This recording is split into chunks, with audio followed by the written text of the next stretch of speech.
Peace and welcome to the culture right here on the Black Star Network. I'm Farajii Muhammad. Folks, it is official. We talk about the historic confirmation of Judge Ketanji Brown Jackson. We're going to talk to Mr. Politics himself, Hassan Giordano, to break it all down, to give us some understanding about everything we need to know about this historic day. Also, let's talk a little bit about what's happening with the homeless community in the city of New York. They have been doing a number of sweeps throughout the city, and we check in with our correspondent, Ashley Banks, to give us the latest. And then later, I'm talking a little bit about this idea of representation politics versus emancipatory politics, and which one really works in the favor of Black interests. Let's get into all of those conversations. So let's get ready to get it started right here on The Culture, only on the Black Star Network. Let's go.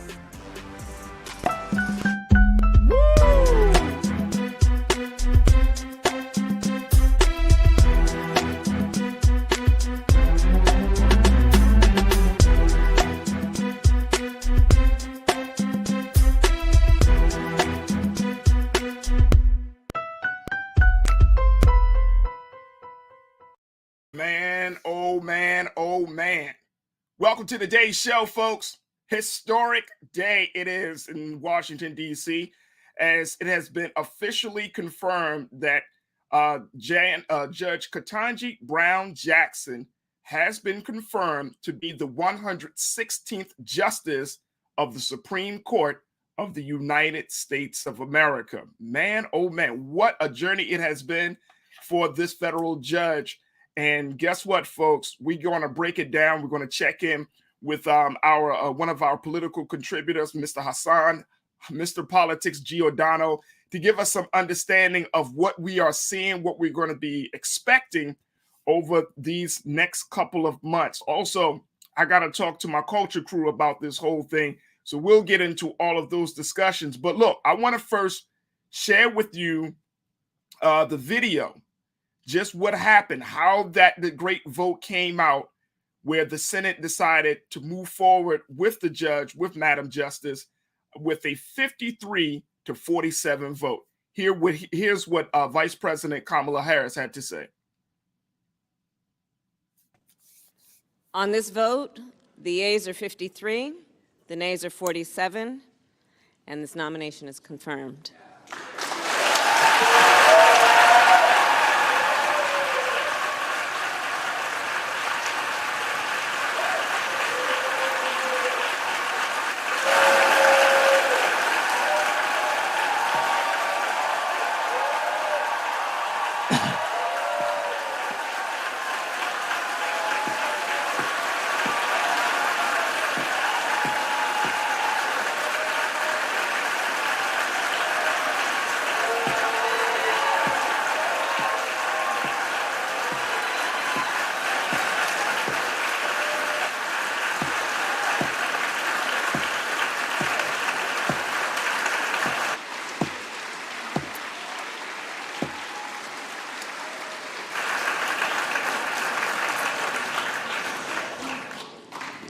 Under the previous order, the motion to reconsider is considered made and laid upon the table, and the President will immediately be notified of the Senate's action. Madam President, very happily, I note the absence of a quorum.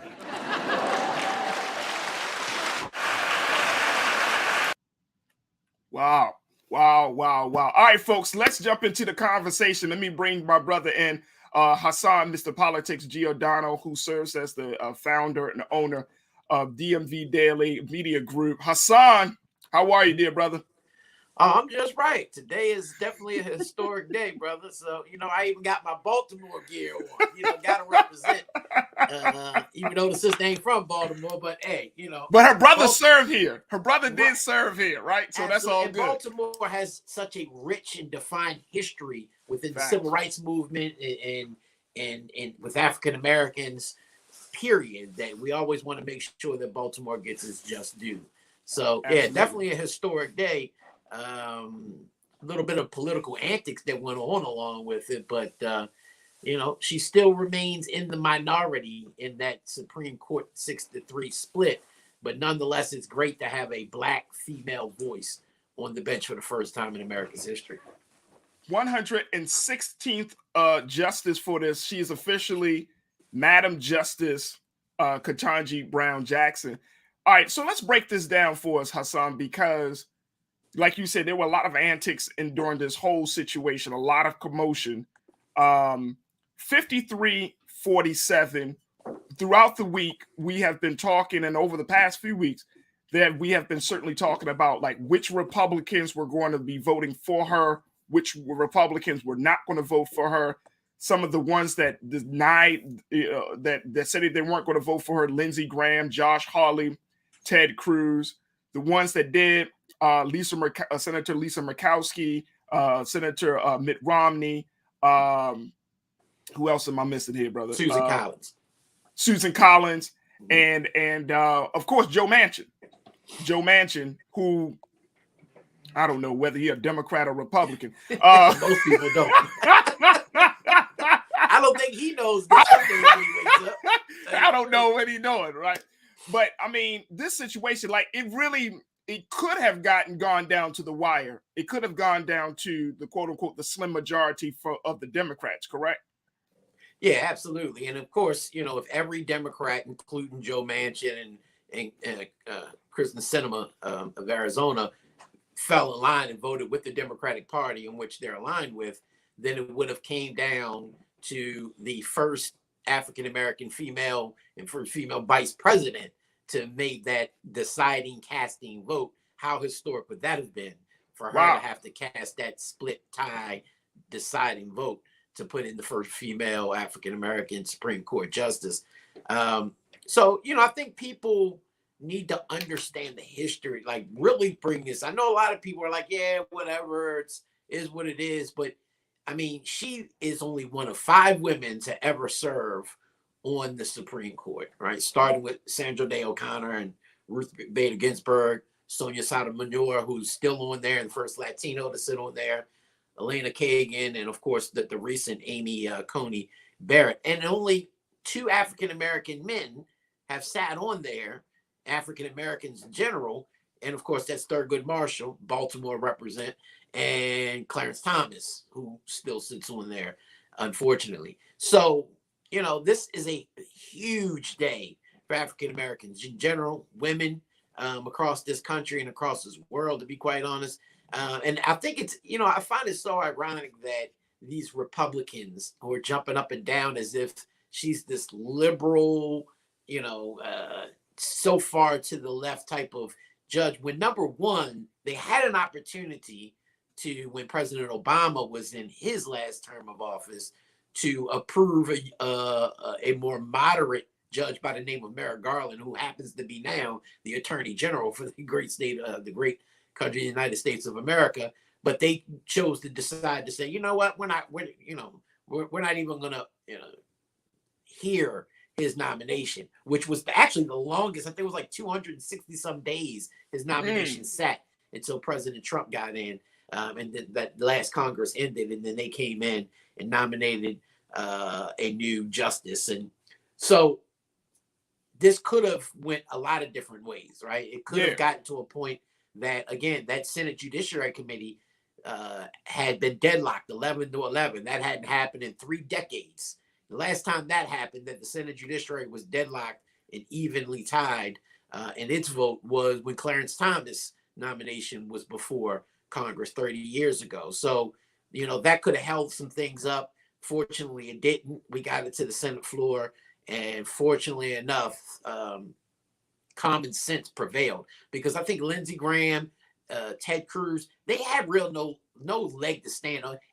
I find it so funny that former federal judge J. Michael Luddick, he is a mentor and the former employer of Senator Ted Cruz, put in a glowing letter of recommendation for Judge Jackson. And yet you got Ted Cruz running around here talking about how much he can't vote for this liberal Supreme Court judge who will be a Supreme Court justice. That'll be such a disgrace to the country. when the person who got him into politics and really made him who he is saying on the other end that she has the highest utmost credential. I do want to say, I want to shout out Mitt Romney from Utah. He did say that while he doesn't expect to agree with every decision she makes, he does believe that she more than meets the standard of excellence and integrity. And that's what a justice is supposed to. A nominee for the Supreme Court does not need to go through the liberal and the right wing machines to see if they're going to be these great policymakers, because that's not what they do. They're jurists, they're interpreters of the law, and if their standard of excellence on the bench has shown them to be that, then that's what that needs to stay at. But unfortunately, we've got into such a toxic political environment in this country that even President Obama, who made the trip to the White House a few days ago, even said that he hasn't, and many haven't seen this level of toxicity in our lifetime. So it's going to be interesting to see how we move forward, because this president still has a few years left. If another nomination occurs, will he even have the United States Senate and the majority in the United States Senate, despite how slim it is at this point, to be able to put a nominee forward and be successful moving forward? And Hassan, I'm glad that you brought that up, brother, because I think that's the looming question around the fate of Clarence Thomas, right? We people are wondering whether he is going to be, forced to resign as a result of his wife's involvement with the Trump administration around January 6th. But look, I want to play this kind of like this crazy ass package of Republicans and how they went about deciding what they said prior to them saying that they weren't going to vote for Madam Justice Ketanji Brown Jackson. Check this out, folks. I just want you to see the foolishness of the toxicity of this political system. Check this out. Has a marvelous legal education. She has a vast practical experience, something I think is a real plus. I will vote no. I can say definitively that I like her. I think she's a good person, but I cannot support her. She seems like a wonderful human being. She comes with some impressive qualifications academically and professionally. I will vote no. And indeed, she has a very impressive resume. I am certainly going to vote no. I mean, she's the realization of an American dream. So I will not be supporting her nomination. I enjoyed the opportunity to meet her family. They obviously are and should be proud of her achievements. I can't support her nomination. Very gifted person. She's fought hard to be where she's at in life. I'll vote no. I'm the first time I've ever voted against any Supreme Court nominee. That was from The Daily Show with Trevor Noah. This is real, folks. This is not like they all voted no. Hassan, they all voted no. They all said that. They all said that. Glowing recommendations. She's fantastic. Oh my gosh. She's the embodiment of the American dream. I'll vote no. Right. And then, okay, hey, Keenan, let's go back to, I just want to show people, I want to show people the lunacy of this. Keenan, can you play, let's play that footage that we have of Vice President Harris announcing the vote. And take a look at what the Republicans do. Just take a look at this, folks. Check this out. On this vote, the yeas are 53, the nays are 47, and this nomination is confirmed.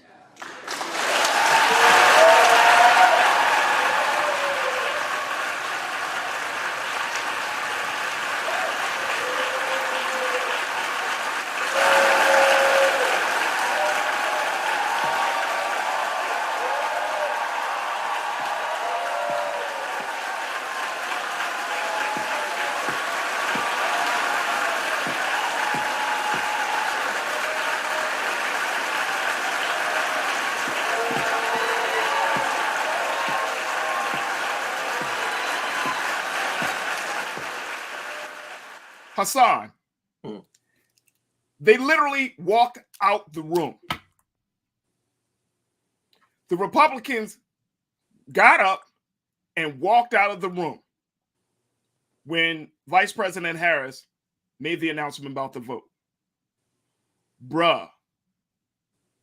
Like a bunch of racist school children. Bruh. Okay. I'm just laying this out, folks, because I want us to see how polarized and how crazy and disrespectful this whole scenario has gotten. So we played that little package, what they voted no. You see him walking out. Senator Lindsey Graham, folks. My producer had to put me onto this one, and I was blown away. Senator Lindsey Graham did not vote from the chambers. Y'all want to know why? Because he said he could not find a tie. And in the chambers, you're required to wear a tie. So he could not find a tie, so he actually cast his vote from the coat room. He's been a senator for 480 years. You can't find a tie? He couldn't find his lucky tie. So he cast his vote from I'm not making this up, folks. We're not here to lie to anybody. Hassan, I have never seen this level of childishness and this level of polarization. And, you know, I've studied politics. You study politics. We understand the dynamics. We know how things can get contentious. But I've never seen it like this. He could not find a tie? This can't just throw something on? People find ties every day, B. I cannot believe that these are the same group of people that determine and dictate policy. These are the same group of people that say they quote unquote have the American people's interest in their they have our interests in their hearts. I cannot believe this is the same group of people that want people to be all in on their agenda when you have this type of behavior. Please try to explain this thing. Help me to understand this like I'm in the same grade as some of these jokers are. Well, you got to understand they're playing to a narrative of an electorate that thinks and acts exactly how they do, right? They understand the Trumpism of today's American politics. So they're not playing to a base that they know they're not going to get. You and I and those probably watching this program. They're playing to a base, many of whom think exactly like them, who would have never allowed for the integration of African Americans in this country, who would have never allowed for the integration of Brown versus Board of Education, would have never happened under their watch. Can you imagine this group having to vote for Thurgood Marshall to become the first African American to Oh my God, no, bro. It would have never happened. It would never happen.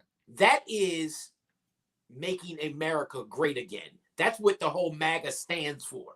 And that's why it makes me sick to see African Americans on that side of the aisle jumping up and down, saluting this type of politics and messaging, because that's exactly what it is. They purposely, and I guarantee you this, if we were not in this level of toxicity, if there was never a Trump presidency, if we had never allowed and empowered and emboldened racist politics that we see today to have happened, many of these Republican senators who held the now Justice Jackson as one of the greatest jurors to come before them, they would have voted for. You would have seen more votes from the Republican side. Lindsey Graham, in office since 2003, has never voted against a Supreme Court nominee. Even the ones he disagreed with, he might have voted no against them in the judiciary, but when they come to the floor, he always makes it a point to vote for the Supreme Court justice. And he said that. I mean, he never voted. He said that. He definitely said that he never did that. But he's doing it now, right? Because now he's trying to curry the favor of Donald Trump and the Republicans who follow the mindset of Donald Trump, right? Yeah. And that's what you're starting to see with these Republicans. And that's why I have to lift up people like Mitt Romney, who says, you know what, I'm a Republican, but I'm not that type of Republican. I'm a Republican because I know the true values and principles that I believe in, that I thought the Republican Party stood for. And I'm going to stand on my morals and values and principles that I believe in. And if you want to come after me, President Trump, and your little minions, then by all means do such. But I'm not going to kind of step away or take away from the man who I am today. And you're starting to see that amongst Republicans across this country. You don't see that in Democrats. You have some crazy ideologue Democrats, leftists, who I personally don't kind of jive with. But guess what? You don't see a large following that will just hold up anything they say. They'll call them on their stuff. AOC and the squad, if they say things that are too outlandish or do things like this that are too, their people will call them on their BS. All right. In this particular, that is not, to them, that is not wrong. That is exactly what many of their constituents would have done. And I guarantee today they'll be getting emails and calls from their constituents saying, thank you. Thank you for not voting for that N-word. Thank you for walking out on such a shameful vote. How dare the Democrats put up such a liberal judge to be the next Supreme Court justice, because they buy in to what the media, and part of that is what the media is pushing. Fox News and other conservative and even liberal outlets, they're pushing to this narrative in order to divide the electorate that allowed for this toxicity to happen in the first place. Bruh, let me tell you something, bro. This is going to be one of the death knells of this country. This level of thinking, right? And if people continue to think that this is cute, or this is funny, or this is the way to gain power, I'm telling you, even though, and look, I had this conversation prior to the show with my producer. He said, look, the people that support Romney, Cruz, and all of these other guys, when they wake up to see how much of an impediment, or how childish, or how much of an issue that these people represent, how much of a barrier they are to the progress of this country, they're not going to be happy, folks. They're not going to be happy. And we're seeing it every single day. People are tired of the bullshit. People are tired of the political bullshit. People's lives have become too heavy. The burden of living in this country, thinking about everything from gas prices to food. Now you got to think about childish ass representatives who claim that they got the American people in the interest of the American people in their hearts. People are tired of the bullshit, man. And guess what's going to happen? If the Republican Party, and this is a warning to the Democratic Party too, you know it and I know, Hassan, if they don't change, especially this Republican Party, y'all can keep going down the line and you might win an election in November, but guess what's going to happen? You might win that little battle, but the war is not in the chambers. The war is not even at the ballot box. The war is with the American people. On the streets. It's going to be a civil war. Because the American people, we're tired. I mean, look at it. Just today, we're tired. They couldn't even pass a bipartisan $10 billion package that was really narrowed down. It was intended to be $22 billion for COVID relief. Now, mind you, Speaker Pelosi, 2 members of the Biden administration, all have gotten COVID in the past 2 days. COVID is that new variant is starting to retake hold in America. And the president and the White House have tried to be out in front on it. Republicans killed that today because they want to make an issue about immigration reform. So who cares about if people die from COVID and there's no longer tests available, or now your American people are going to have to pay for tests out of their pocket? Who cares about all that? If they need boosters or whatever, we're going to kill that legislation that was bipartisan at first, led by Mitt Romney in the Senate, because we want to make an issue about immigration reform. And the exact quote they all used was, because we know we can win on this in November. It's to them, it's no longer about the American people and what their suffrage, what they need right now. It's Right. about whether this issue allows for a victory of our opponents and if we can win on this issue at the ballot box. All they care about is their paycheck and to make sure they get reelected and their party gets into power. And that's a very dangerous precedent to set bro. in politics. Say it, brother. Hassan, you've been studying politics. I've known you for a long time. You study this stuff. I'm telling you, you right on the money. It's a dangerous, slippery slope. This is a situation, and I'm not saying this because I think that what we saw with Judge Jackson in the terms of the hearing, the one of the great, beautiful things that we can take from that is that you can be as great as anybody, right? But look at how the toxicity of the system is so dirty that it can even muddy the ones that have had the greatest accomplishments. I mean, nobody, first and foremost, anybody that's in government, let's keep it real, folks. Let's keep it. Y'all want to keep it 100%? Let's keep it 100%. Nobody in government is 100% clean. We all know that. Everybody got skeletons in their closet. Everybody, right? So I always make a joke. If we can get 60% good, and I could deal with the other 40% later. 60% good from a politician is decent enough for me. I don't know about you, Hassan, but I feel like we can get 60-40. I'm good. We might get 70-30 if they got really good intentions, but nobody's 100%. So what we're expecting to see coming from any legislator or lawmaker for them to be top notch, the system is so dirty and corrupted, unfortunately, to the detriment of the American people, that anybody that comes in with good intentions, they're going to be sullied by the corruption. And at this point, even with Judge Jackson coming in, what it did was it shone a spotlight on the corruption, the level of hatred, the level of vitriol that's in our political system today. And it's not getting any cleaner. As much as she brings her accomplishments, her excellence, as much as she brings her clarity, as much as she brings a fresh sense to the bench of the Supreme Court, none of that can outshine the dirty, corrupted, muddy political system of the United States of America. And what we saw through her confirmation hearing was just that.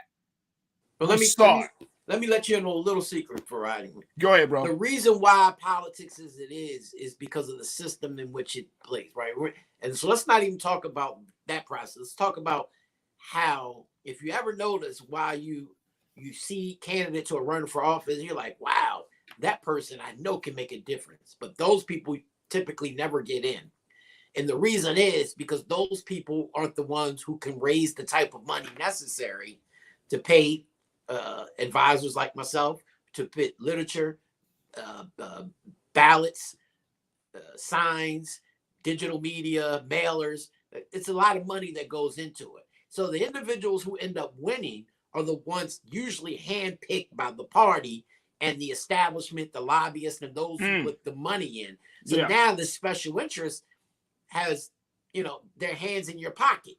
So now you have to think about, all right, now I'm in, you owe these people. Now they're like, look, I didn't put up that $6,000 and my wife put up $6,000 to max out for you to go in there and ignore us. We need this done. Yeah. And the problem is, even those who skirted in, who get in without having to deal with that, they realize real quick in any legislative chamber, it's the party in power that rules the day. So when you come in like a Jill Carter, right? Came in with this power to the people, I'm going to change the system. And she realized real quick that she was one of only 141 state delegates in the House of Delegates and could not get anything done. And they alienated her because the Democratic majority looked at her and said, absolutely not. That's not our role to be an advocate for the people. We're going to do what we do. And either you go along to get along, or we're going to put you in a corner. You're going to sit there for your whole 4 years and get nothing accomplished. Damn. That's the process. That's the process. Hassan, hold on, because I want you to be a part of this next conversation. We're going to take a quick break. When we come back, folks, we're continuing to talk about the great accomplishment of Judge Ketanji Brown Jackson. But then we also can't oversee or overlook another issue that is facing us in this country, which is the issue of homelessness. We're going to be checking in with correspondent Ashley Banks to give us the latest developments around this issue of homeless sweeps that are happening in the country's most populous cities, New York City, and get her take on Judge Ketanji Brown Jackson. So stay with us. We still got a lot to get to. You're tuned into The Culture right here on the Black Star Network.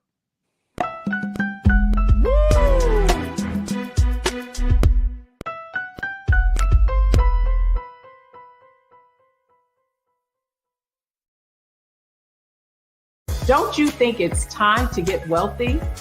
I'm Deborah Owens, America's Wealth Coach, and my new show on the Black Star Network focuses on the things your financial advisor or bank isn't telling you. So watch Get Wealthy on the Black Star Network.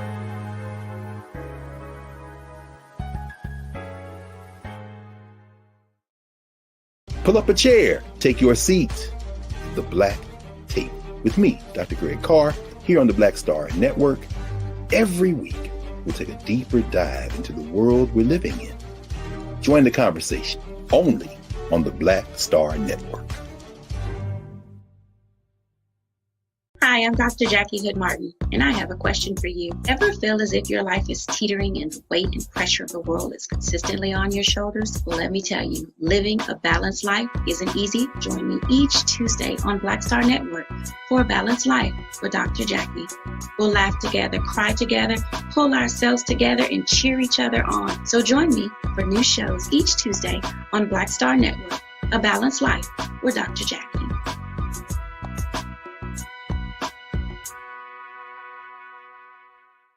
It's time to be smart.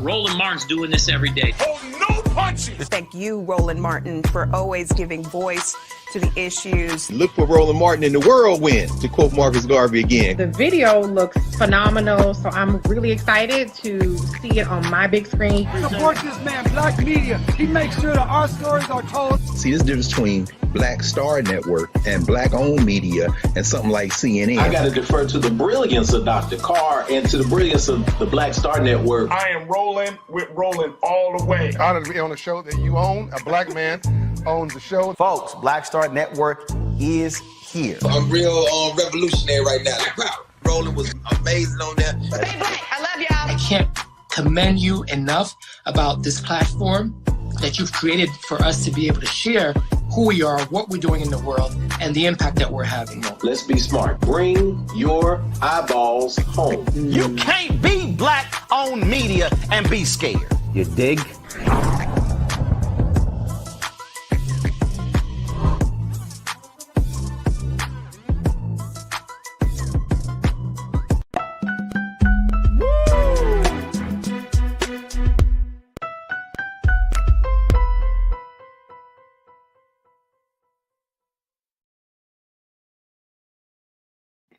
Folks, it is an historic day in Washington, D.C., as it has been confirmed officially that Judge Ketanji Brown Jackson has been confirmed to move forward and guess what? To be a part of the Supreme Court as the 116th Associate Judge. So congratulations to Judge Jackson for getting through this whole process and be making history today.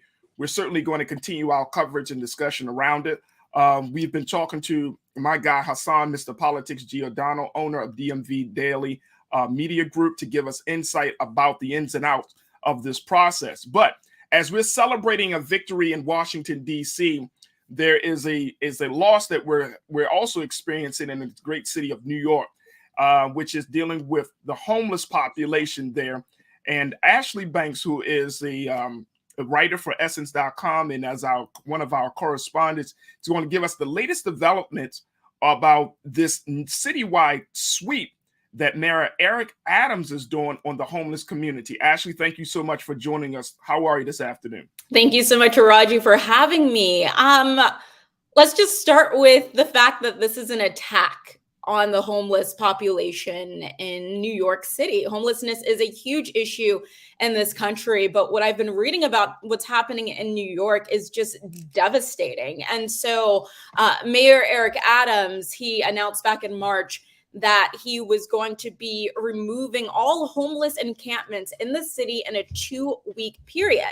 Now, I want to read you a quote from him. He said, "There's nothing dignified about living on the streets. We owe New Yorkers more than that." Now, Farajii, hearing him say we owe New Yorkers more than that, many people are questioning, who are these New Yorkers that you're speaking of?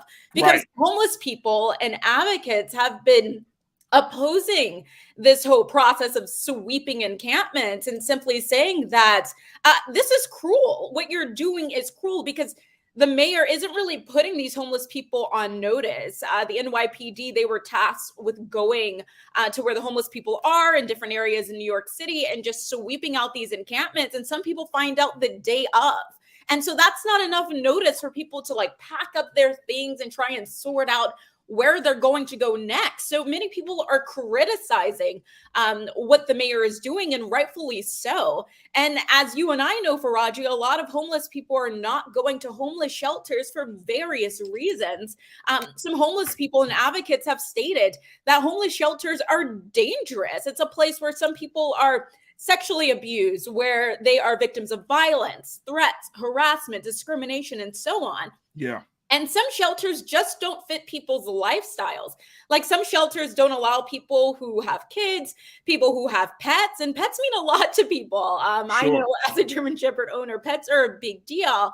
And so if you have these limitations, for various reasons, obviously, this will stop people from wanting to go. Also, a lot of homeless shelters only allow people to come in for that night, which means you have to be back by a certain time the next day to try to get your bed back.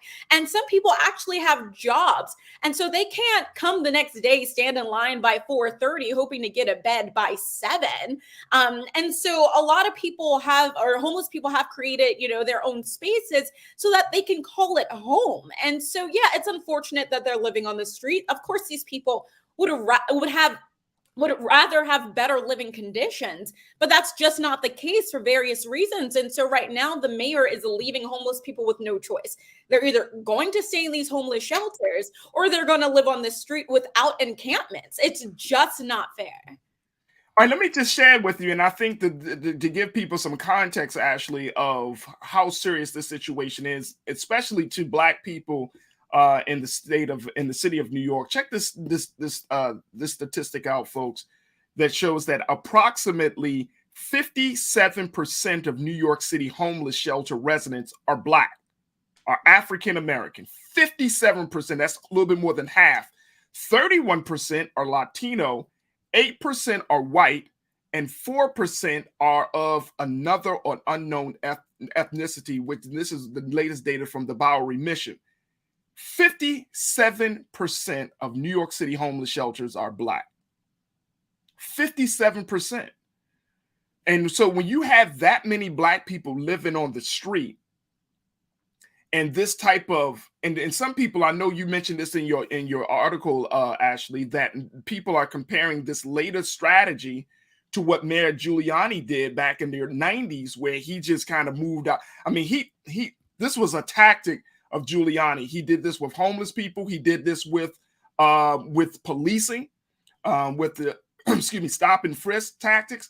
I mean, there's this whole mindset that as mayor, for some reason, I don't understand why city leadership, political leadership, always thinks, well, hey, I'm gonna just shift these people from one area and we're gonna just do away with another area.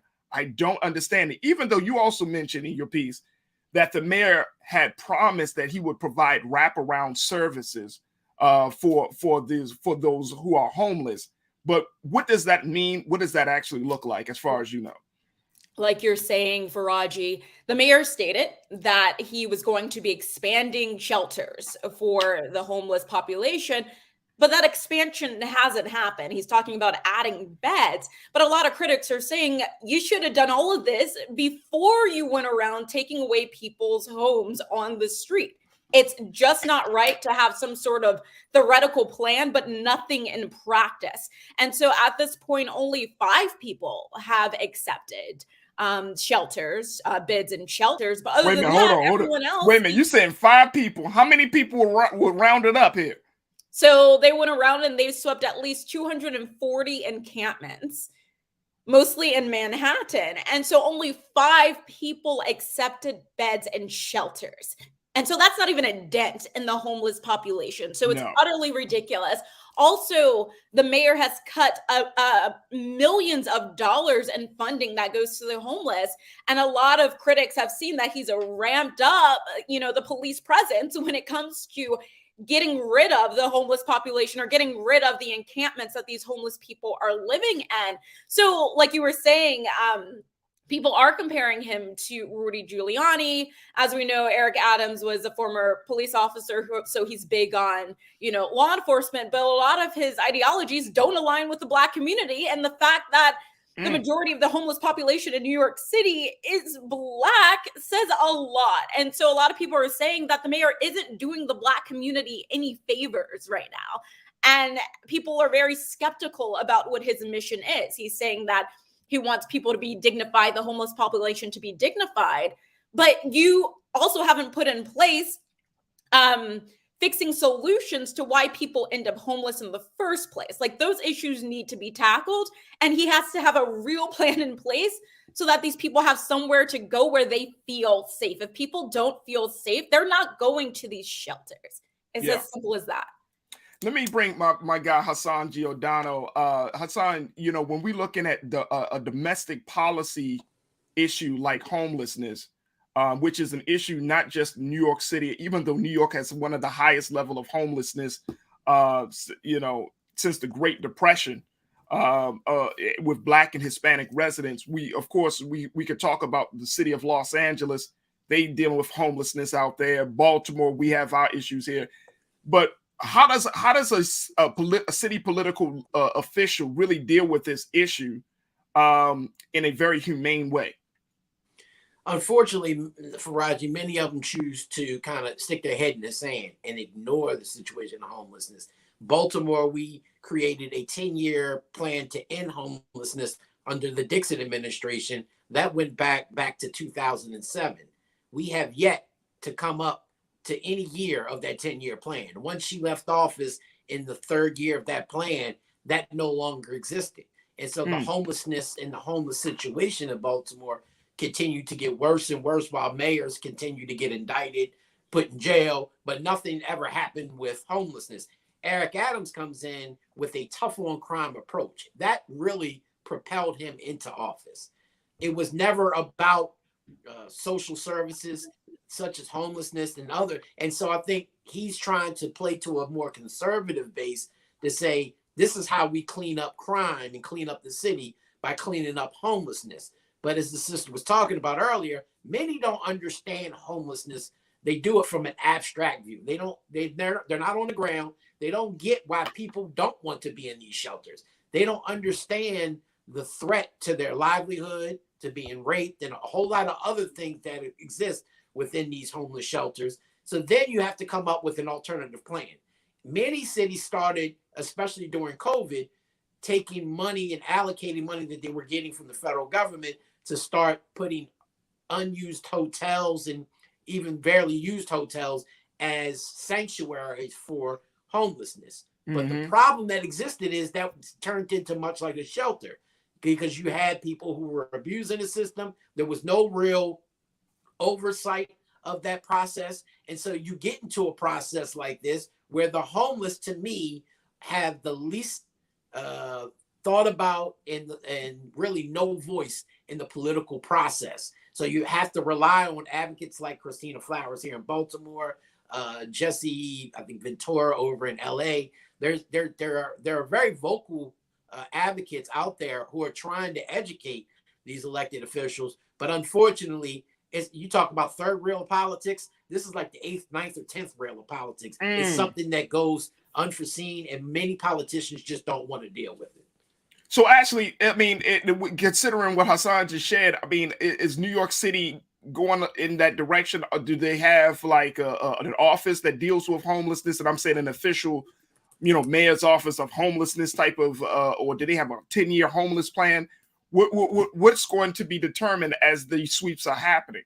And that's what people are saying, advocates. They're just like, where is your plan? It doesn't appear that there is a long-term plan.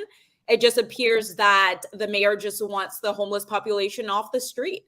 He says that the homeless population essentially being on the streets is a cancerous sore. Those are his words. And so it's very disgusting to hear the way that he talks about the homeless population. Like I said before, obviously, if these people had a choice to be homeless or not homeless, they'd choose the latter, right? Of course they would.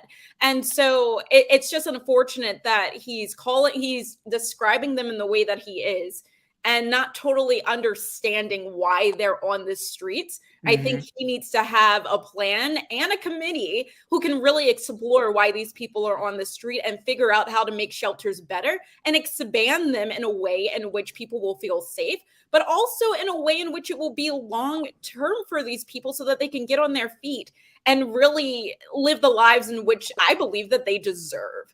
And so just basically telling them you're either going to be in a shelter, you're going to be on the street without an encampment is not fair. It just isn't fair. And so I think if this mayor really believes he has good intentions in helping the homeless population, he needs to come up with a better plan that's going to help the citizens of New York. This is absolutely incredible. And it's so unfortunate that in one of the cities, one of the country's most, populated cities, this is happening. And I'm a little blown away that because there are so many Black people that are living in the streets in the city of New York, that you got a Black mayor, that there isn't more compassion. Hassan, I remember reading about Mayor Eric Adams in his run up to becoming mayor. And I often thought, and of course, I'm not living in New York City. So I was given the impression that this was the Black people's mayor. This was the Black community's mayor. You laughing? That was the impression I got. And many, if you're not within the political ranks of New York or a resident of New York, you kind of get that impression. Many New Yorkers believe that. That's why they elected him in there, right? But they're starting to see who the real Eric Adams is. Unfortunately, you portray who you are as a candidate, but once you get in and how to govern are two totally separate things many times. And you start to see the facade. Look, we elected a very young individual here in Baltimore to be our mayor, and nothing seems to be going right under that leadership. So, it doesn't take away from, and I really think that Eric Adams, in a sense, wants to do right, but I think he's made so many mistakes coming in from his COVID protocols, and we saw what happened with that, with the nets and how that all played out, to now his main focus on crime, that he had a very one-track mind in his campaign and in his governing. And he's starting to realize that crime isn't the only issue that's going to, save the day for him.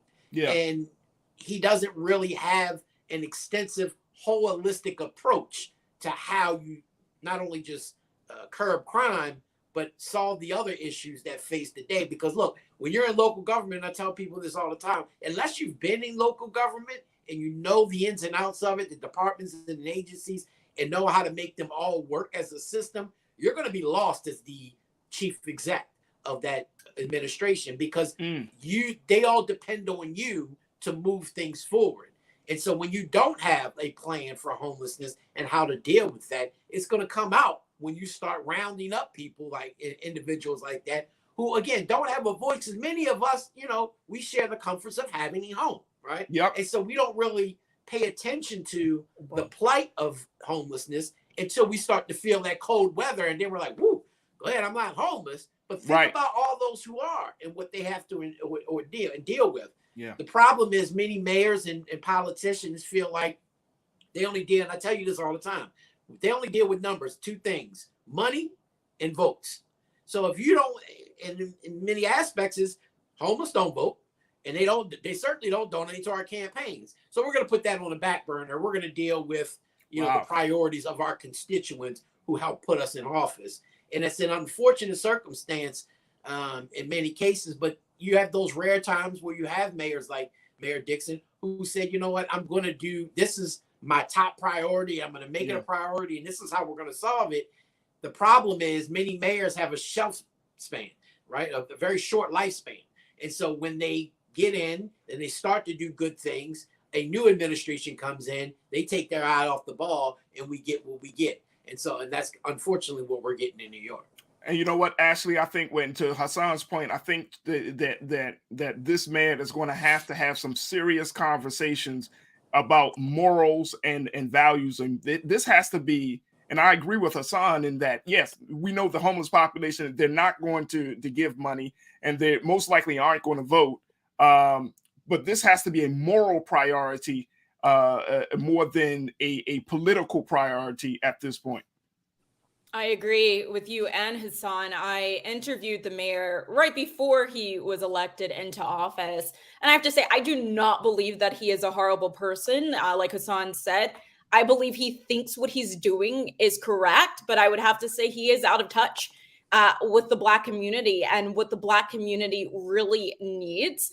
And he does have a lot of conservative views, right? And so, like you're saying, he really needs to think more like a human as it pertains to this homelessness situation and less like a politician. He really needs to meet with the leaders in the community, in the Black community, and in the homeless community to see what these people need and be the leader that he's supposed to be of this city. Absolutely. Ashley, how can people check out your piece, your latest piece with Essence? So you can just follow me on Instagram at Ashley M. Banks, and you'll be able to see my latest work in Essence. All right, checking in with Ashley Banks and my man Hassan Giordano. Thank you both for being a part of the conversation. And Ashley, I didn't get a chance to get your thoughts about this big news coming out of DC. You are an aspiring future lawyer. What are your thoughts about what you saw as for Judge Ketanji Jackson? Yeah, so it was funny. I was just leaving my constitutional law class when I got the announcement. And so I'm excited for her. You know, this is a historical moment. It's one that needs to be celebrated. It gives hope to young African Americans and women of color, right, who may want to become a Supreme Court justice. But I will say the reality is, I don't think that this is going to change much when it comes to how the Supreme Court weighs issues, simply because she's still a part of the minority when it comes to her liberal thoughts, her political views. She's a minority. But I do believe that this will have a lasting impact in the future. But at this moment, I don't think it's going to have the impact that a lot of people are hoping that it's going to have. So. Absolutely. That's something for us to see. Only time will tell. Ashley Blanks, thank you so much. Hassan, Mr. Politics Giordano, always a pleasure to talk to you. Look forward to chatting with you soon to both of you. All right. Thank you, Farajii. Absolutely. Man. Folks, we got to take a quick pause. When we come back, we're going to be checking in with more of our Culture Crew members. I want to talk a little bit about representation politics versus emancipatory politics. You might be saying, well, why are we having this conversation? It's a cultural conversation I think that we need to have, especially in light of what we're just seeing with this historic confirmation. We're asking the question, does representation really change? You heard what Ashley said. Does it matter? We'll get into more of this discussion based upon a recent article that was put forth about celebrities getting involved in quote unquote activism work. So we'll have that conversation with Rashad Staten and Lise Winnie. So stay with us, folks. We got a lot to get you in the next hour of The Culture right here on the Black Star Network. We'll be right back.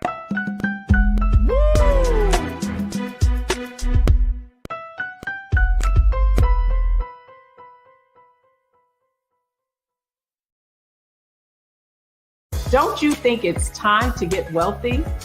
I'm Deborah Owens, America's Wealth Coach, and my new show on the Black Star Network focuses on the things your financial advisor or bank isn't telling you. So watch Get Wealthy on the Black Star Network.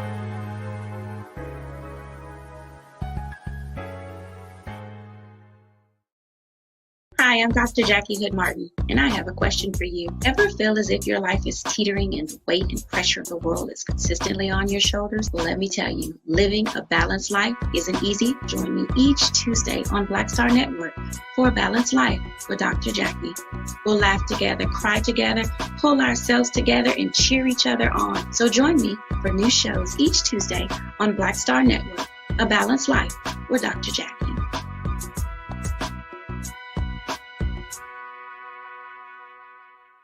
Pull up a chair, take your seat.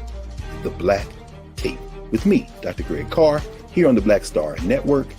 Every week, we'll take a deeper dive into the world we're living in. Join the conversation only on the Black Star Network.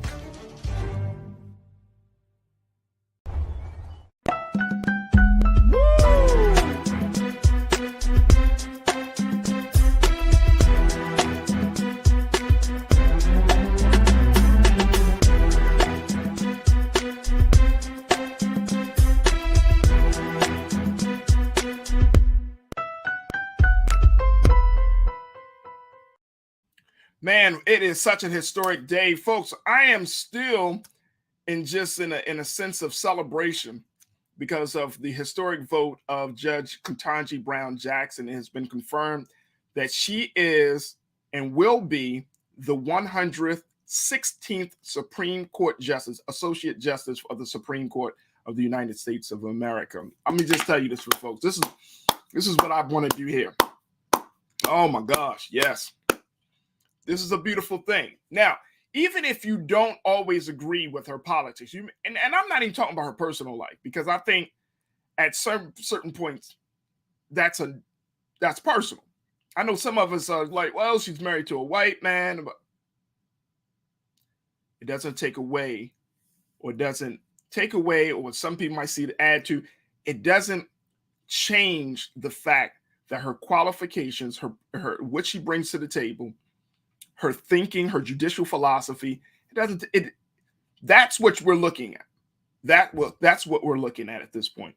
And that's what I think a lot of people are excited about, is that there's something different. There's something fresh about what she's bringing to the conversation. But just like we see any one of us who are breaking the glass ceiling, whether you're a man or a woman, if you're breaking the glass ceiling in this country, you got to also keep in the back of your mind whether that breaking that glass ceiling is going to open it up for everybody else and for new ideas. It may or may not. This country, unfortunately, is stuck in a very, very precarious position. And so there is going to be a lot of work that needs to be done, not just on a national level or on a federal level, but there's going to have to be some groundwork. There's going to have to be some grassroots work that's going to have to happen. And it's not the type of work that you might think, folks. The type of work that I'm talking about is the cultural work that's going to be required. Now, we know that, for example, in the case of Judge Jackson, she brings all of the, her over 550 decisions. We know that she has we talked about it, the rate of her decisions being reversed are very low. It's like 2%. I mean, we know those type of statistics, but I'm talking about the cultural work of how we see individuals in the proper light to change the quality of life for us in this country. And this was why I really wanted to have this next conversation, which is around this idea of what we call representation politics versus emancipatory politics. Now, this idea that I wanted to, for this conversation, comes out of it's based on an opinion piece that was written by a sister by the name of Emma DeBerry. And Emma DeBerry is a sociologist out of the school of, Villanova. And one of the things that she brings up, there are a host of reasons why I think that we should have this conversation. But one of the things that she challenges the reader on is this idea is that if representation politics, and that just simply means, folks, if you have a black person in the room, or you know how we always say, if you have a black person at the table, doesn't really change things. That's why I'm so happy to have this conversation with my brother, who is an activist, he's an educator, he's a nonprofit leader, but then he's a very, very critical thinker, Rashad Staten, who... Yeah, I think we do. But here's the thing. Here's the thing that I wanted to kind of speak to, because there's a lot of people that are excited about what we see with Judge Jackson, right? And people will sometimes believe, Rashad, that having Black people at the table or in the room is a change. And one of the things that was mentioned in this op-ed that Emma DeBerry had put out, she says all of this showy representation. Now, she was talking about a situation that happened out in LA. Let me give people the ground rules for this. There's a restaurant in LA called Chateau Marmont. And Chateau Marmont is a high-class exclusive restaurant that serves, of course, the top of, A-lister celebrities and all of that. They had a big party called the Oscars Gold Party that was hosted by Jay-Z. And at this party, of course, all your A-listers are going to show up. Now, the issue becomes that also at this restaurant, unfortunately, this restaurant has a history of creating a abhorrent work environment. There are the Hollywood Reporter had talked to about 30 workers who worked there, and they said that those workers reported long simmering workplace issues, including allegations of systemic racial discrimination and sexual misconduct. So as a result of that, the owner been trying to keep that little fire under wraps as he's been hosting these very, very exclusive A-list parties. The owner's name is Andre Ballas. And during the beginning of the pandemic, he laid off a lot of his employees without providing some level of severance packages or extended health insurance. And so there was a local union called the Unite Here Local 11 Union that has been calling for the boycotting of this hotel since 2021, accusing it of disrespect, mistreatment, and a racially stratified workplace. Now, when this union heard that Jay-Z was going to use this venue for his Oscar party, they reached out to Jay-Z and they didn't get a response.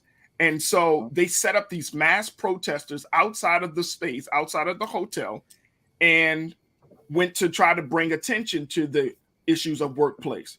Unfortunately, the A-listers, including Jay-Z, who I'm a fan of, I'm not going to front, I'm a fan of Jay, but unfortunately, that level of protest, that level of resistance did not stop the party from happening.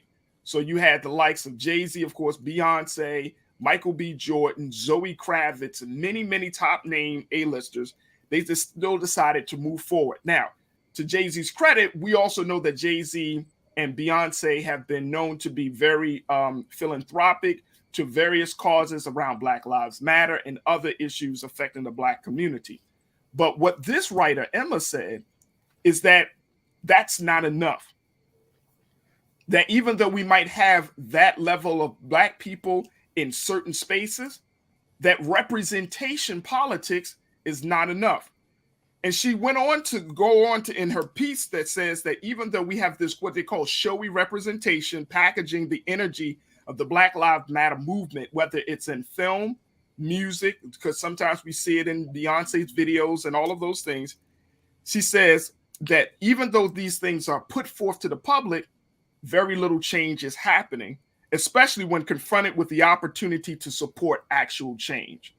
So this writer is really upset with like Jay-Z and other A-listers for not thinking about the struggle of Black and brown workers of this hotel space who have said that they're not being treated fairly, and yet these A-listers are still supporting the space. So I'm going to pose this question to you, Rashad, after just providing just some intro to that. Is that enough for Black people to just be at the table, to just be in the room without having any real substantive change to back up their position in that space? Wow, that's layered. Let me give my best without speaking for everyone else and not giving I know. response. My first question is, when is it ever enough that when we do our part, we just satisfied with the realities that we may have just did our part, right? So that's just one that I want to put out there for society to answer. And when are we ever going to be content with others doing the work and then, stepping away from the work? But not all that to say, I think representation politics is certainly beneficial and it certainly matters, right? In the space that representation matters because it shows that something is possible, right? And oftentimes you need that one catalyst to break down the door or to be in space to show that that space was worthy of us being there in the first place, or that we were worthy of being there and we never had to ask for it. But does that take away the space of emancipation politics? No. But could we get to emancipation politics if we don't have representation? That right there will cause us to have to speak to the latter, right? Emancipation means that someone has to be mindful and willing enough to work on behalf and not speak on the behalf or work on the behalf of the people, but have someone there that is diligent, that is intentional, that can represent that community or that population in a manner that will be best reflective and best fruitful for them to get the outcomes that they're deserving. And most of the time, the first step to that is representation. So representation does matter, but then the larger game, which has to be more than one person, has to come with a collective so that we can get to a space of emancipation. I don't think you can have one without the other, but I don't think you can have emancipation without representation. Elise, what's your take on that? Representation. We always talk about it. Whether we talk about this Oscar situation, because everybody was focused on the slap, but we weren't focused on, like, we didn't even none of us probably ever heard that at these venues, like at this venue, that Black and brown workers were being treated unfairly. They were protesting. Like, what's your take on that? Well, I have an interesting, I'm not going to say interesting, but my take is a little bit of both. I think that you're right. I think that we do need representation. Representation matters. But what I've been saying for a long time is we do a lot of this smoke and mirrors, where people, I think, use activism for likes. They do it because it's socially acceptable now. People will give you money. People will give you likes. And so people do it because it's what you do now. So there's a lot of that out there. And I've been saying this for a long time, like, we are fighting for the wrong things. But I will take it a step further than the author. I didn't read the entire article, but I read most of it. I think the biggest issue is that we focus on, we definitely should, because of course systemic racism is real. It is a thing, and it is something that needs to be fixed. Yeah. But more so, when you boil down to a lot of the issues that Black and brown people have, what are you looking at? It's class. The issue is class. So we need to start focusing on that. So when you look at which African-American people are suffering the most, it's the ones who are working class and or in poverty. And a lot of those people, especially the working class Black people, get missed. So we do need to work on and focus on class. And we're just so used to using these buzzwords that we get so sucked into the mumbo jumbo that we don't actually get anything done. And who's responsible for that, Lise? I mean, is that something that we as Black people in our community, that we would be responsible for? That and that's interesting, because that's exactly what the author of this piece talks about, that that even the representation politics is not going to change much. It distracts us from emancipatory politics, and at the same time, it also distracts us from looking at class as being one of the barriers to Black freedom and progress in this country. So is that something that Black people need to look at, or are we saying someone outside of Black community should be looking at?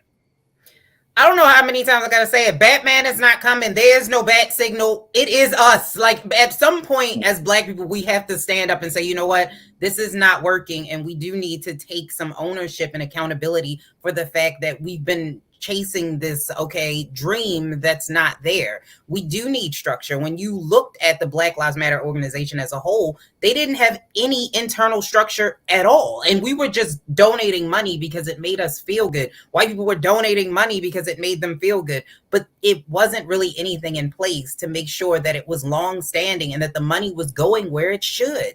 So I think as Black people, we do need to stand up and say, hey, we have to actually plan this out. We can't just do stuff because it feels good. We have to get it done. When you look at the civil rights movement, because I know that there's a portion of African-American activists that do not like what Martin Luther King did. They said they didn't do enough. I'm not my grandparents. But if you look back at what they actually were able to accomplish, they planned it out. Everything they did was for a reason. And another thing that he wanted to do was socialism. That got completely lost. The only thing we looked at was the fact that, we need to get this done. But he wanted us to take it a step further once we got voting rights. Now, let's work on the money. We have to figure out how do we make it fair for everyone. And so I think it starts in the African-American community, but then it also goes beyond that to the point where you do need to get into politics. We do need to make sure that we are coming into the local elections and that we're doing stuff on our own to make sure that our communities are good.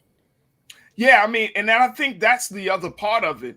And you brought up Dr. King, and I'm glad that you did, because of course we just acknowledged the death, the 54 years since he died here on the show. But one of the big things is that people don't know that Dr. King was about economic equality. Like that was one of the big things. He saw it and when people say economic equality, Rashad, I'm not talking about open up a damn Black-owned business. I'm not talking about that, because I feel like that has diminished to when we talk about economic inequality, we'd be like, well, we just need to open up some businesses. Nah, bruh. That's not just what they're talking about, economic inequality. I'm talking about Black people.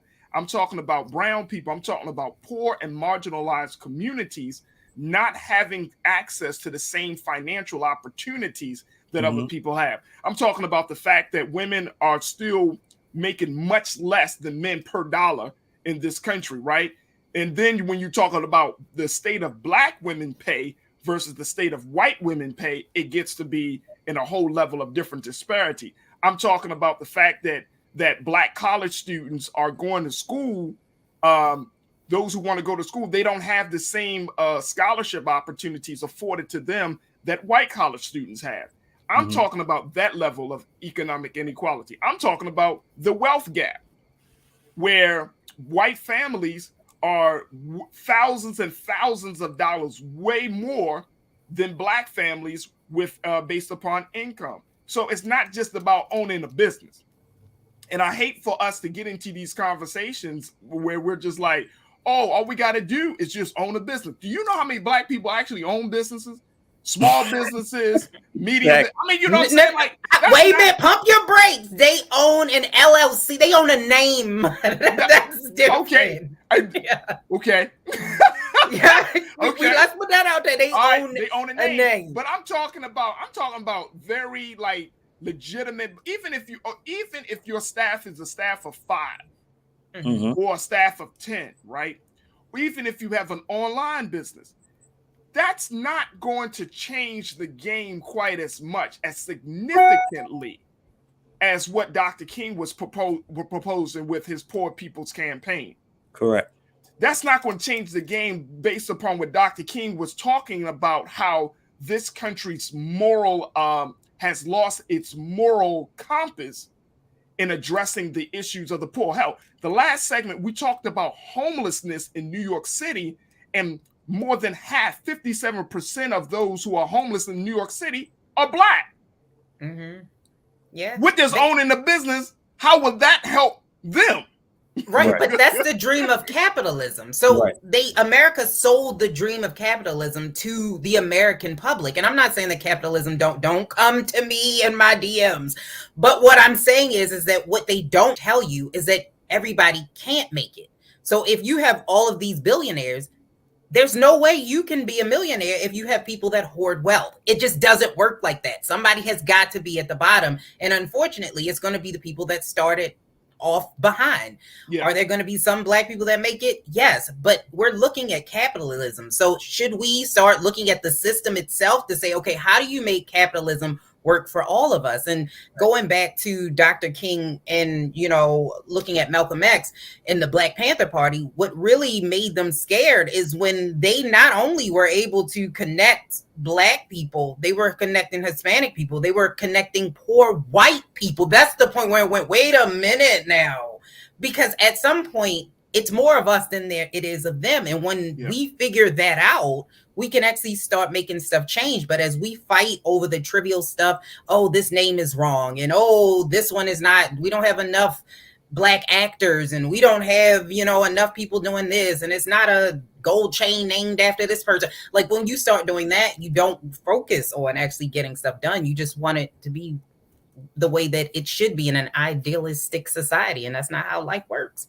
Here's Rashad, and I'm gonna pull up some notes on this, but I wanted to get your take on that, because Lee's talked about capitalism, and let's put this back into, so that way people can wrap their minds around the context of this conversation.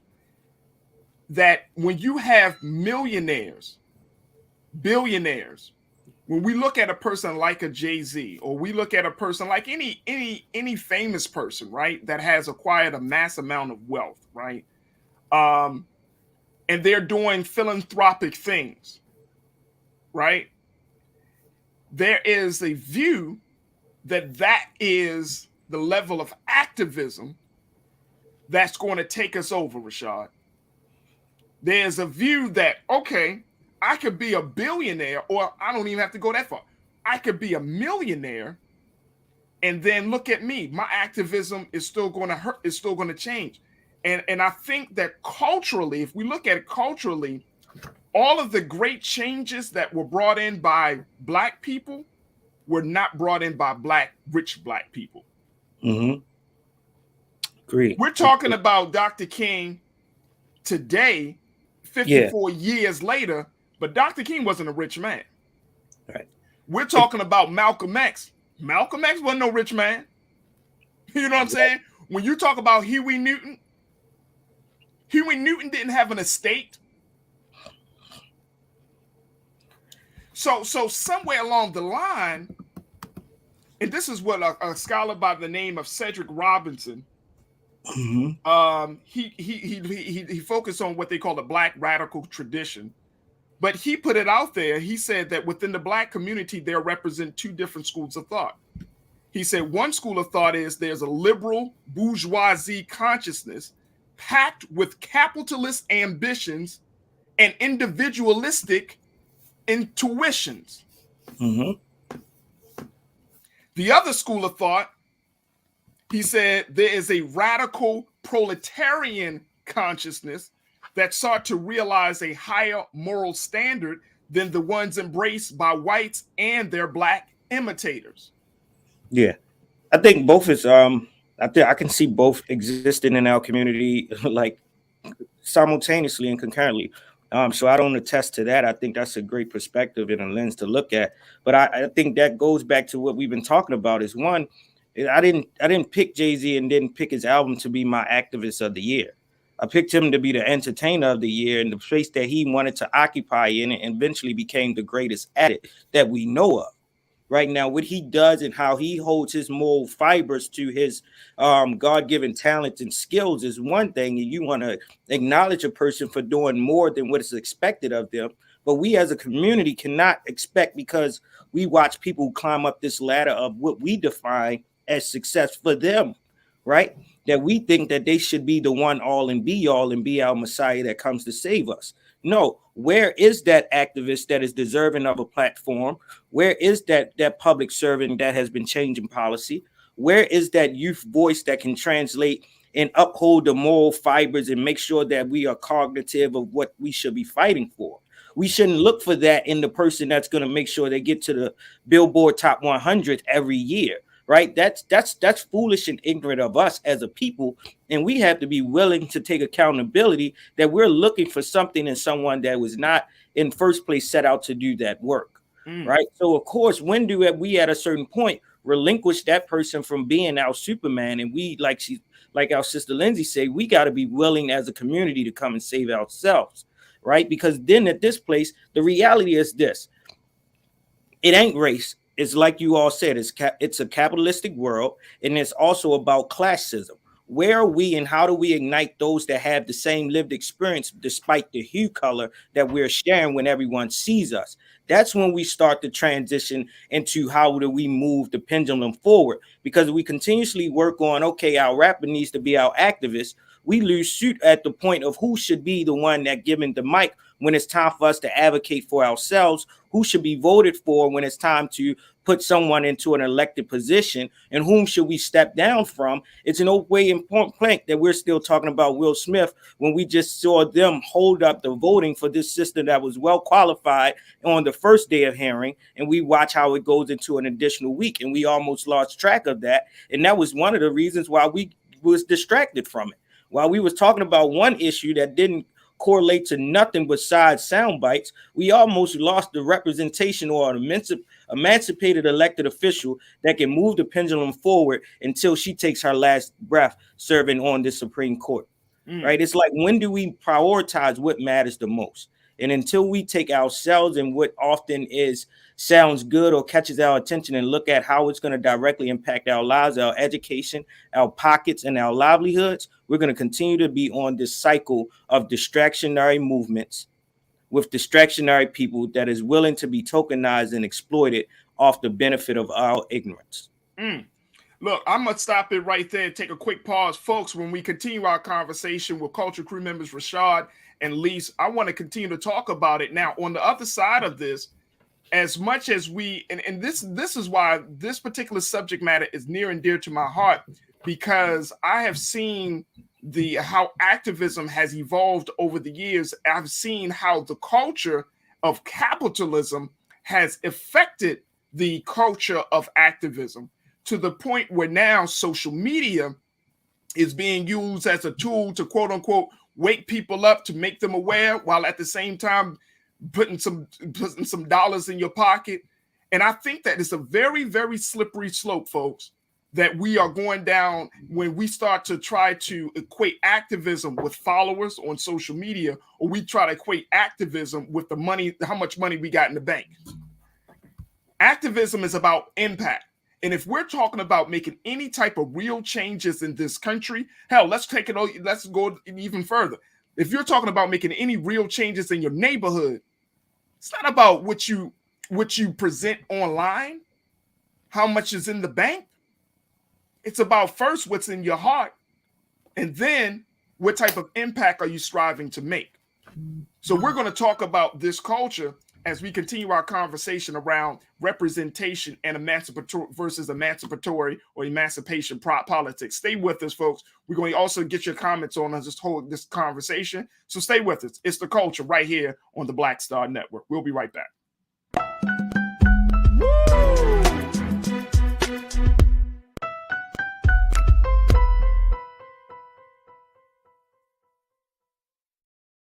Hi, I'm Dr. Jackie Hood Martin, and I have a question for you. Ever feel as if your life is teetering and the weight and pressure of the world is consistently on your shoulders? Well, let me tell you, living a balanced life isn't easy. Join me each Tuesday on Black Star Network for A Balanced Life with Dr. Jackie. We'll laugh together, cry together, pull ourselves together, and cheer each other on. So join me for new shows each Tuesday on Black Star Network, A Balanced Life with Dr. Jackie.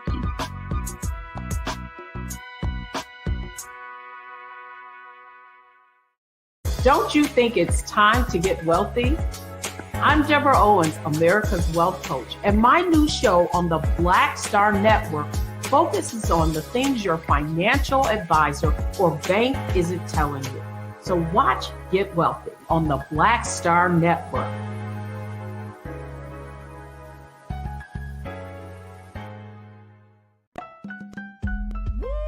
We're all impacted by the culture, whether we know it or not. From politics to music and entertainment, it's a huge part of our lives, and we're going to talk about it every day right here on The Culture with me, Farajii Muhammad, only on the Black Star Network.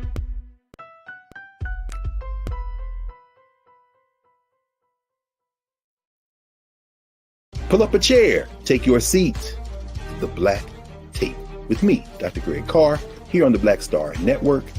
Every week, we'll take a deeper dive into the world we're living in. Join the conversation only on the Black Star Network.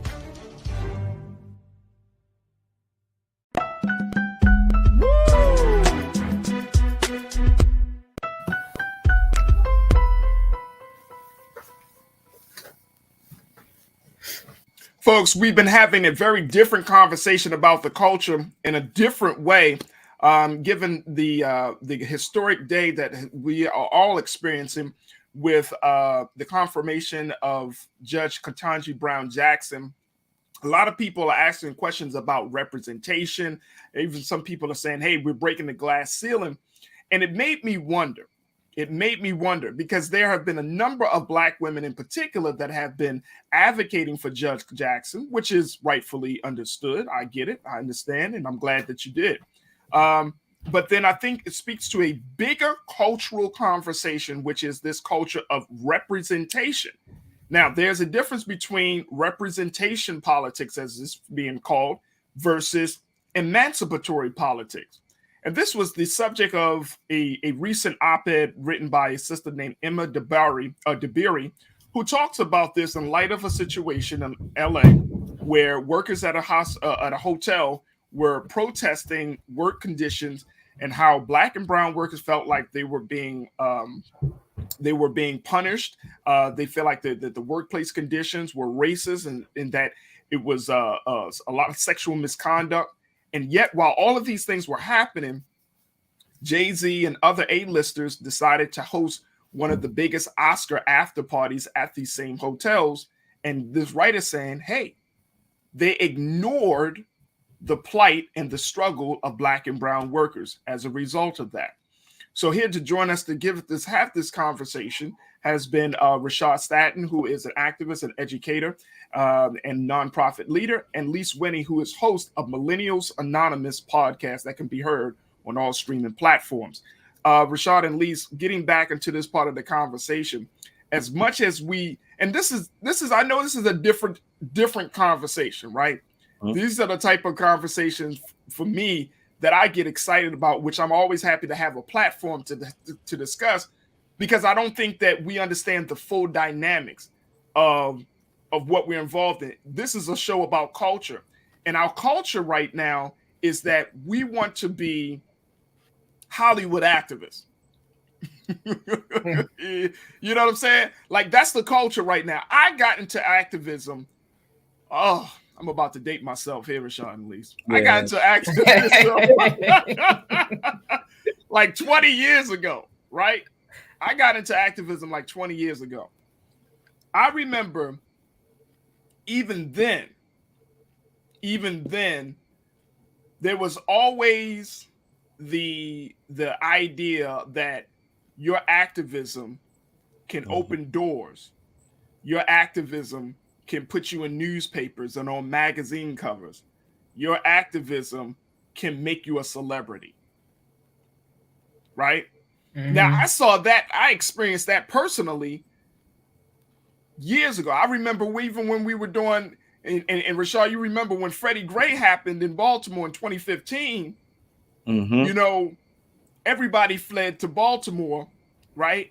CNN and all these other news outlets came. Black Star wasn't around then, folks, so don't get mad. Black Star wasn't around then.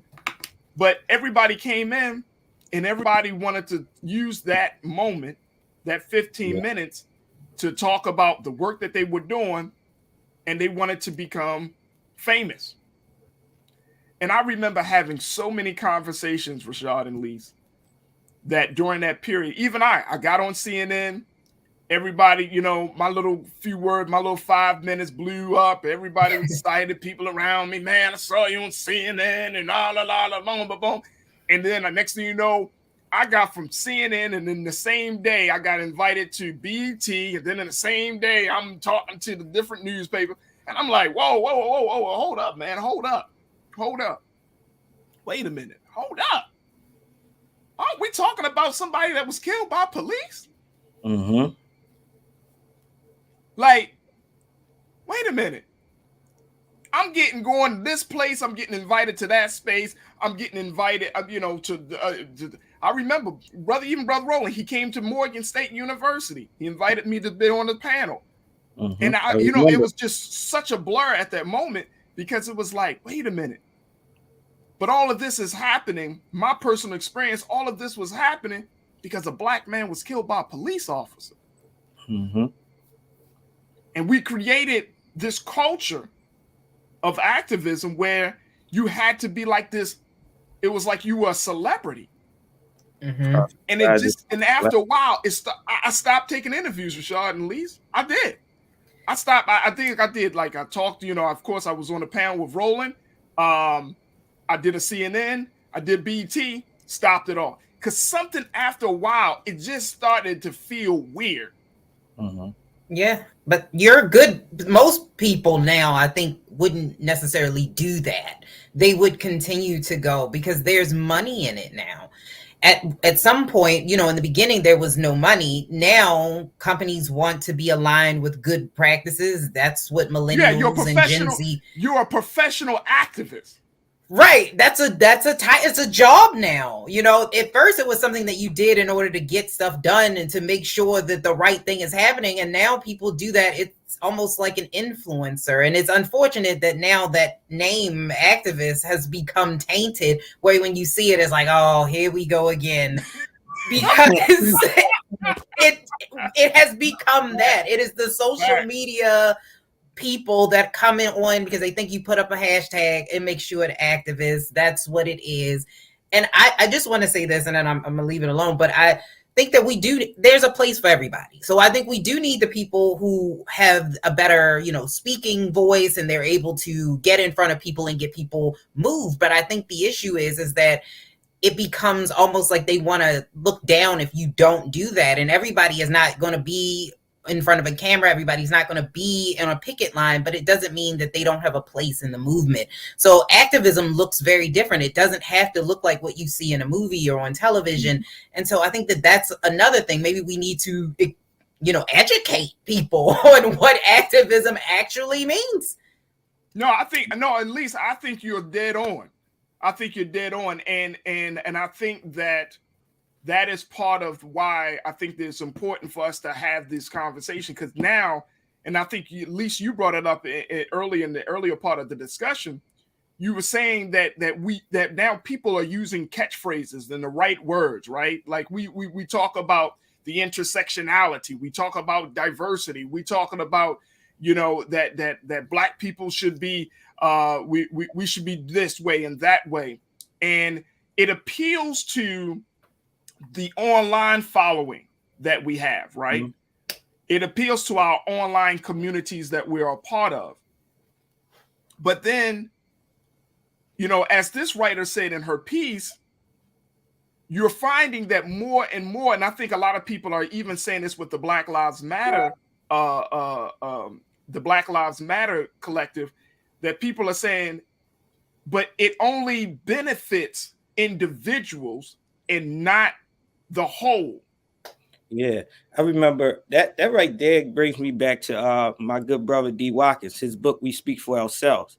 And in this particular chapter, he say, I'm too poor for Twitter hashtags. It's like, yeah, it seems good to go in viral sensationalism, but again, your algorithms is only speaking to the same people that have the privilege and accessibility to have a phone, to know how to download the app, know how to search it, know how to go and then re-sensationalize the same thing that's already capturing their natural interest. But can I go back into the classroom with this young lady who doesn't have such and such in the house and then tell her, yeah, Black girl's magic, when she never hears Black girl magic at the kitchen table or before she leaves out her front door to go home and to go to her school community? It's like, yeah, that sounds good for those that's already occupying the space. But a lot of these, I call them Twitter finger activists, is the fact that it does those buzzwords don't resonate for the community and the people that you should be servicing. It goes right above their heads, and by the time you look up, they can't join you in the fight because they didn't even know that you was talking to their lived experience, because you're not using the tongue or the vernacular or showing up in the cultural representation that makes them feel as though you're a safe and trusted person. Yeah. So when it happened in Baltimore, we watched them all come. But even years later, we still know the ones that still continue to pushing the pendulum forward, and we know the ones that have left, and they were just, good for that time being. But we watch how we started to address each other and hold each other accountable. And sometimes some of these people are not respected in the space, and they have much more, validity elsewhere rather than their hometown. But those like yourself and others, we lift you up as being these, I want to say, intentional thought leaders that have always put your life on the front line for the betterment of the community. Real recognize real, regardless of how it sounds. Well, I appreciate that, but I think that, and I'm glad you brought that point up, because Rashad, there's a book out there. There's a gentleman by the name of Simeon Brown. He wrote a book. I love the title of his book, Lise. Check this out. He wrote this book called Black Lives Matter. Here's my Cash App. That's that right there. Close the book before you even started. Black Lives Matter. Here's my Cash App. I'm telling you, folks. He said, quote, social media incentivizes competition and disincentivizes collectivism. This is a politics of competition, not solidarity. And the writer, Emma DeBerry, says many influencer activists purport to represent their online communities, but it is the individuals themselves who are the primary beneficiaries rather than the followers, who are left with little more substantive than being represented or feeling seen. Mm-hmm. Yes, I couldn't agree. So we're in a space right now where we're seeing that this dynamic of competition, and that's always been the case. Now, let me just put this in a proper context. Even when Dr. King, y'all remember when Dr. King, when you read the history of Dr. King, there was always competition among the inner circle of Dr. King. Mm-hmm. Between Jesse Jackson, Ralph Abernathy, who else? John Lewis. There was always, there was always discussion about who's next in the black community, right? Because you had on one side, and I hate the division, but we got to acknowledge the history for what it is, the facts. There was those who were with Dr. King.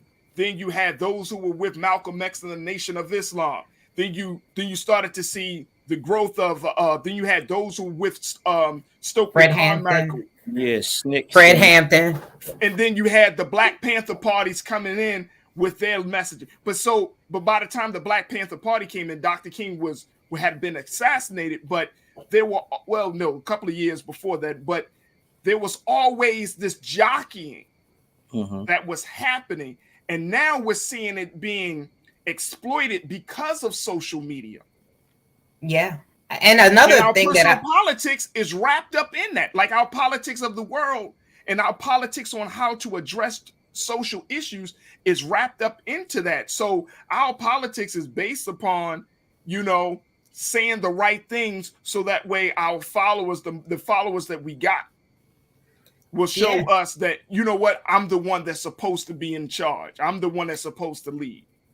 I agree. And I think that two things there. The first thing, you're absolutely correct. When you go back and look at the civil rights movement and back in the 60s and even into the 70s, there was a lot of competition, but there was also a lot of exclusivity, which you're talking about now, where it was a lot of the more educated African Americans that were at the tops. They were the ones that were getting most of the airtime, and it excluded a lot of the people that they considered like uneducated. It's very similar to now, where you have the people that have followers are the ones that are included, and the people that aren't, they completely disregard them, especially if you are under a certain like poverty line. They completely just, they're supposed to be helping them.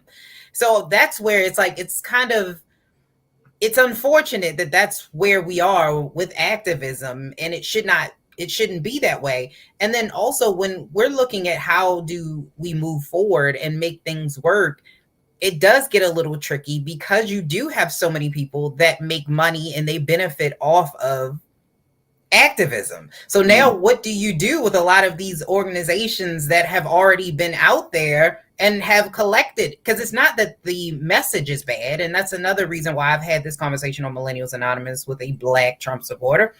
And back when Black Lives Matter was big, we had a conversation and he said, I don't like Black Lives Matter because it seems to be monetary to me. At that point, you know, I told him, I don't, you know, you may not like the organization structure, but Black Lives Matter has always been real. Like, let's just say that 100%. It is always true. It has always been true from the beginning of time until now. Yeah. It's just the structure. So I think that when we are trying to include people, we do need to make sure that all voices are being included in this. And how do we make sure that the money isn't where we go? Because everybody that seems to be benefiting from this is either attached to like a company. And then we also have to look at that. Where's the money coming from? Yeah. Yeah, and I think that's the other part of it, Rashad. That's exactly the other part of it, because I mean, the movement has to be financed in some way, right? Mm-hmm. Like, there are very few movements where the people of the people are the ones that are giving the money to the movement. Like, and that's the sad part about it. The civil rights movement, if we look at the civil rights movement was funded partly by the people, and then you had institutions, right? You had, of course, you had some white liberals behind the scenes and all of those other things. So there were some things there. But when you look at, and here's, now I want to put this in a proper context because of all the things happening. I know it's a lot of big ideas, folks, so just bear with me on this. But when we look at what's happening in this country right now, there has to be a point where, for example, if we're leading up to the 2024 election, presidential election, like, there has to be something that's going to take us to this place in a different way.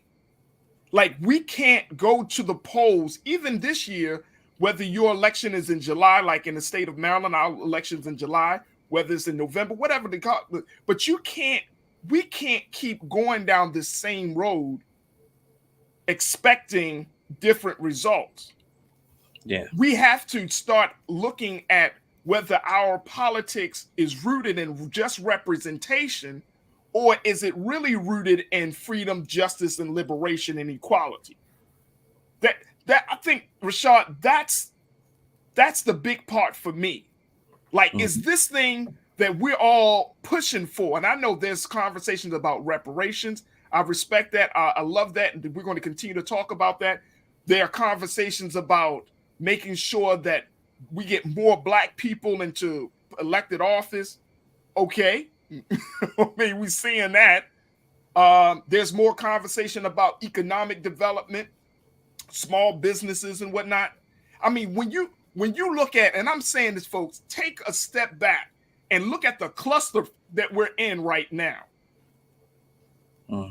With the Republican Party, with the slowness to action by the Democratic Party, and with our interests.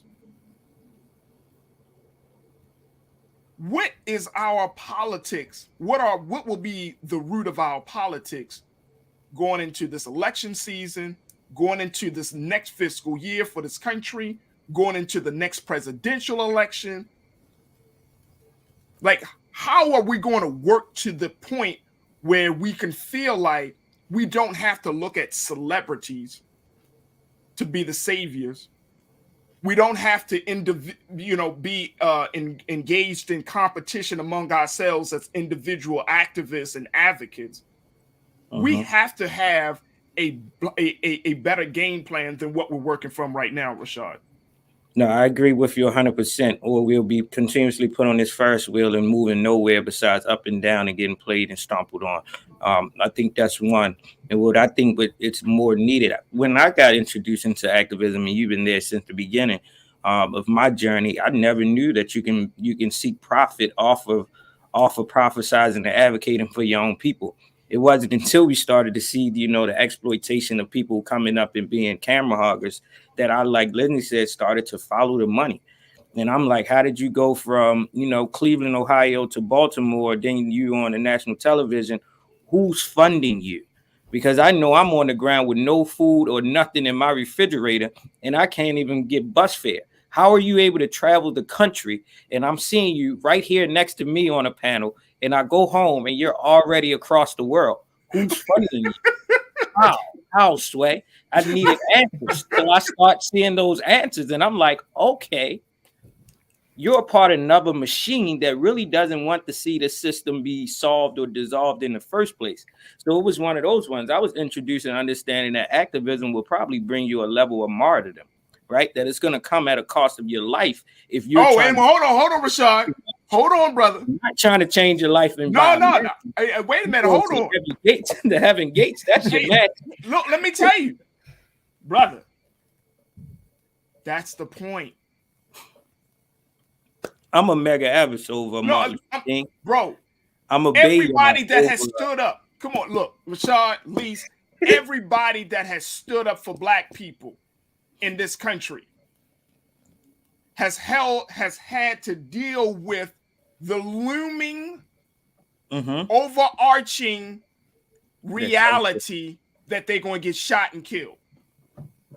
Yep. Every single person. I'm talking about real freedom fighters.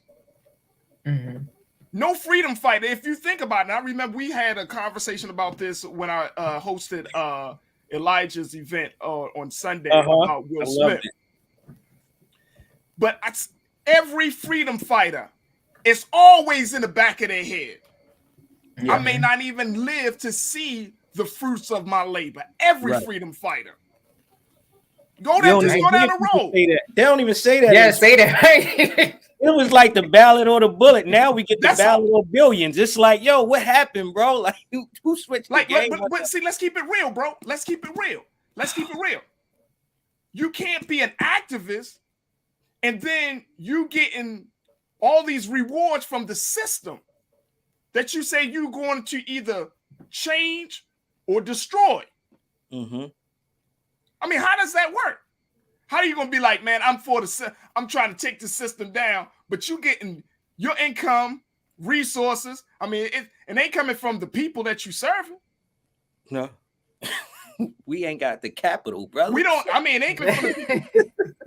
No, I'll be for real, right? Like, it ain't coming from the people that you serving. You drive it. I mean, and it's not even just about the material things. It's like you getting propped up on a level that you like, damn, like, and this is not on hate. I'm just simply saying that if you look at the Black movement, the movement of Black people in this country, it's always been a grassroots, under the radar, blood, sweat, and tears movement. It's never been over the, in Hollywood, New York. It's never been under the bright lights and red carpets. That shit has never happened like that, man. Right. Fannie Lou Hamer didn't get invited to no movie premieres, man. Right. But that is why now it's glamorous. It wasn't glamorous.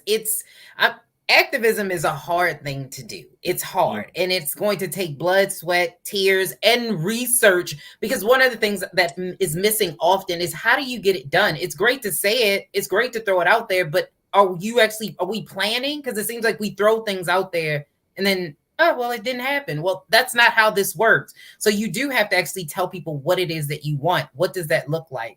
And so I think that at this point in the stage in the game, because people have already started the online Instagram influencer activism, whatever you want to call it, celebrity activism, I think that at this point we do need to figure out, how do we fix it? How do we get it done? And what are the steps? And we need to look at things more than just through this silo, because the people that get propped up are the people that are saying exactly what we want to hear. And that is not how you get things done. You need other voices, people that are saying things that you may not necessarily like, maybe you don't agree with, but we do need to hear everybody and not just prop up the same people over and over. Propping up Jay-Z is easy because he's already a celebrity, but he is not Batman, and it's not his responsibility to save us as a people. And let's add to that part, Lise, that if Jay-Z says, I spent $91,000 on a wine bill, and then you get mad that he spent $91,000 on you get mad at the man, like, but that's what he does. I mean, like, that's his money. Yeah. That's his money, right? Like, okay. So you get mad, like, why he ain't give it to the poor? Why he buying wine? That's not the space that man is in. Right. You know what I mean? And I think that there has to be a level of there has to be a major reality check in this country, and especially among us in the Black community within our own culture, that if you want to see change never comes from the rich. Right.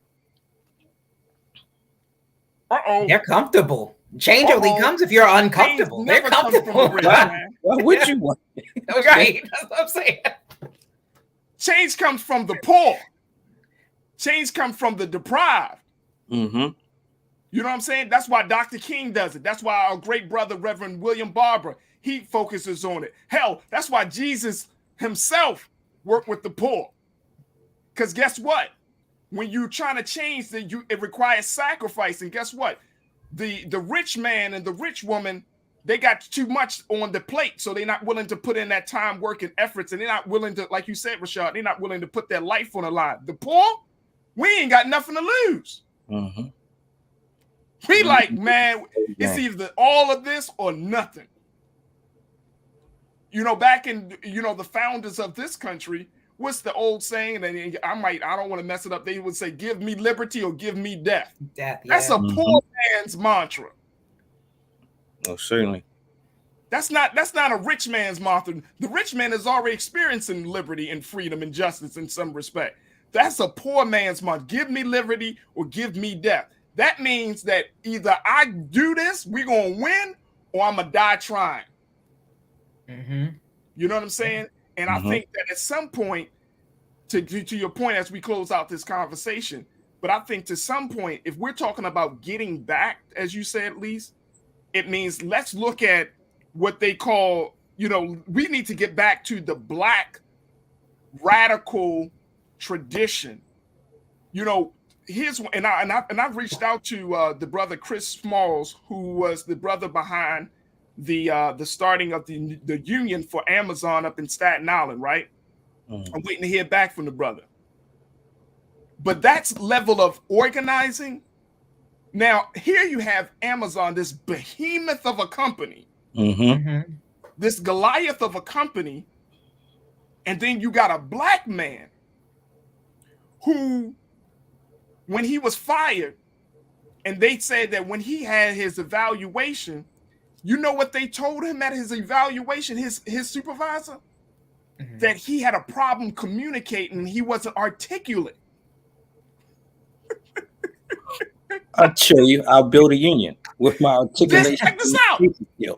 With Rashad, they told this man he wasn't articulate.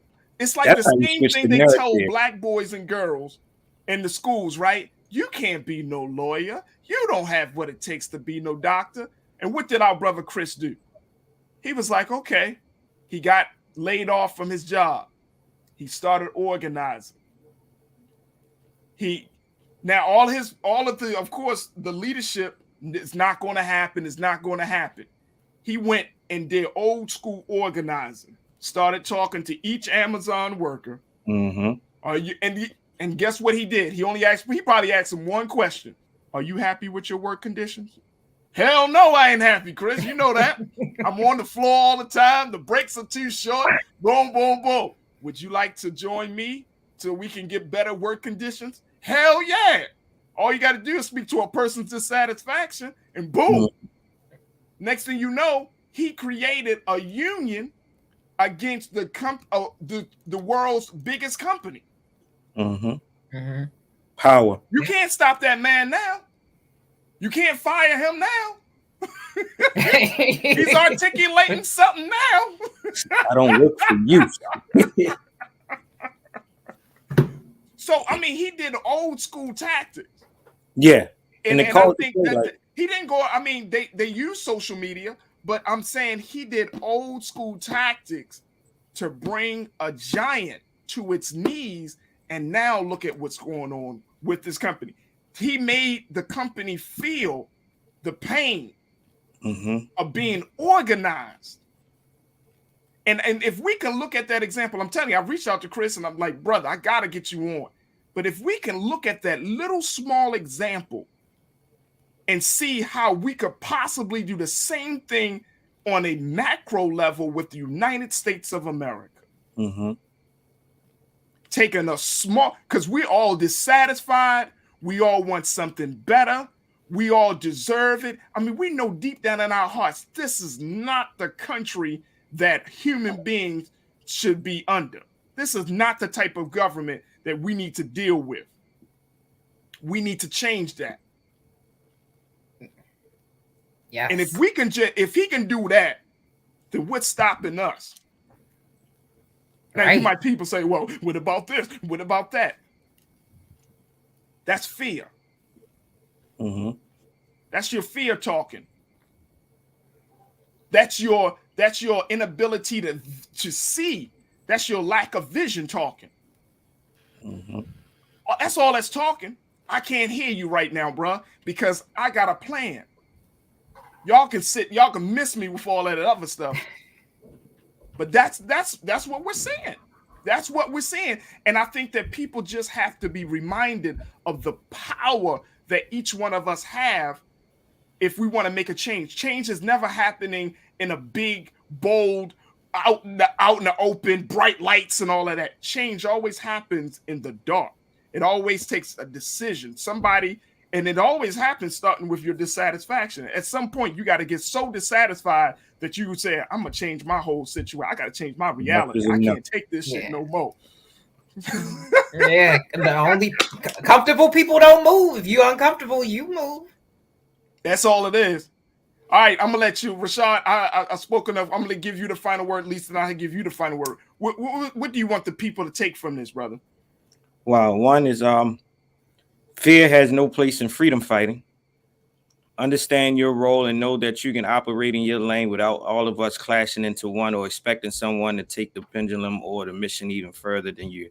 Do your part, stay respectable, stay empathetic, and be willing to be held accountable to it. Let's do it together and just provide platforms for those that are deserving of them, and stop looking for, like we all said, we are the cavalry we've been waiting for. You waiting on someone else that may not ever come, and you giving up your power and relinquishing it on something that's too long been too waited for. Do your part in the present moment that you called to do it. That's all I got to say. There it is. Lise, what's your take? If you're going to do and get into activism, please know that it's not easy and you need to do research. If you're asking for something, know what it is. Like when you talk about the guy that created the union, he knew what he wanted in the end. So make sure that you're not just speaking pretty words and putting up lovely posts, but it actually has some action behind it. And everybody doesn't have to do activism the same way. That's my final take. I love it. I love it. Rashad, Lise, it's always a pleasure. Lise, I appreciate you taking time out your busy schedule to be with us tonight. So thank you so much. Always appreciate you. Lise, how can people take a listen to your podcast? You can always find the Millennials Anonymous podcast. You got to put a Z on it because we cool like that. We black like that. You know, we got to do that.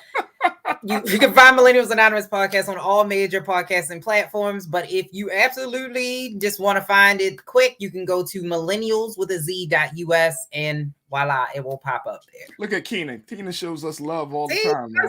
Thank you. You know what I'm saying? There we go. See, that's talent. That's talent right there. All right. Thank y'all so much for being part of the conversation. But most importantly, Lisa and Rashad, thank you for being so good for the culture. We appreciate it. Thank you. Absolutely. Absolutely. All right, folks, that's going to do our time. I really hope that this conversation sparked something in you. I wanted to have the conversation in a way that was empowering. And at the same time, you know, in light of all of the big moves that are happening, of course, the historic confirmation for Judge Jackson today, this is our time, folks. This is really our time. So please don't look at yourself and think that you are less than at this point. Regardless of what your socioeconomic background may be, just understand that if you are in this space with us, this is the call that you probably need to hear. This is our time.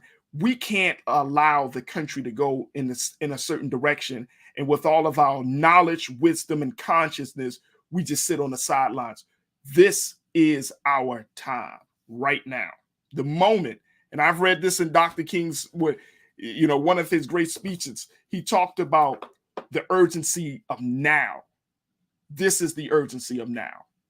This is it. So I appreciate each and every one of you for being a part of the discussion and all of the great conversation I see happening on our platforms on YouTube and Facebook. Thank you so much.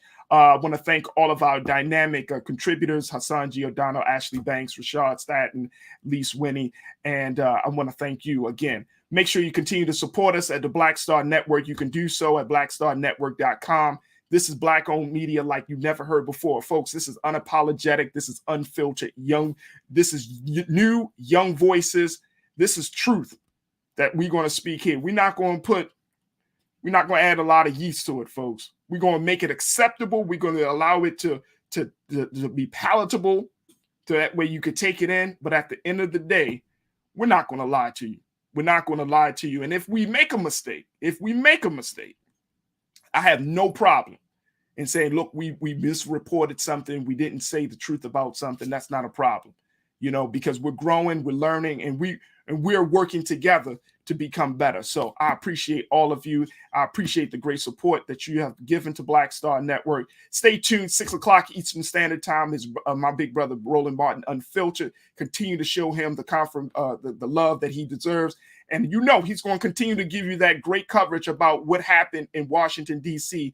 with the historic confirmation of our sister, Judge Ketanji Brown Jackson. Congratulations, Madam Justice, for this great accomplishment. We know that you will be kicking off your term in October, but we want to say and give you your flowers now. Congratulations so much. And hopefully you can give Black Star Network an opportunity to just interview you, to share with you your story and your side of the narrative. So we look forward to having that happen here on Black Star Network. As always, never be afraid to challenge what's wrong. Stand for what's right while being yourself in the process. God willing, we'll talk tomorrow for another exciting edition of The Culture right here on the Black Star Network. Peace and family.